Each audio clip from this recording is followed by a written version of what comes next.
pays des bisounours, c'est toujours le principe de réalité, le principe des rêves.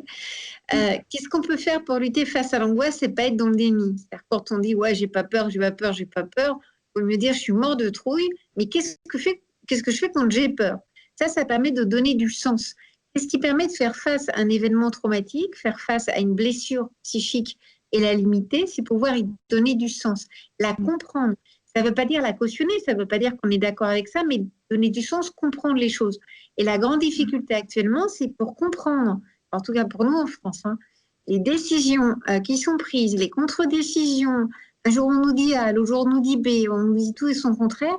C'est assez compliqué pour un individu lambda de s'y retrouver, d'être sécurisé psychiquement. Dans l'idéal, ça serait de pouvoir donner du sens, de pouvoir être sécurisé psychiquement, pouvoir avoir confiance en soi, peut-être se regrouper, vous parliez de communauté, mais se regrouper face à soi-même, être bien avec soi-même.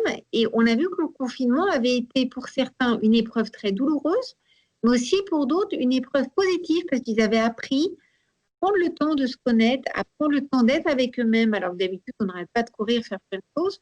Donc se ressourcer, se retrouver soi-même, se recentrer sur l'essentiel, prendre soin de soi.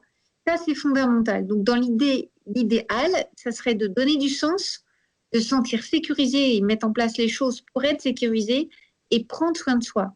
Ça, c'est l'idéal parce que dans la pratique, c'est pas si simple.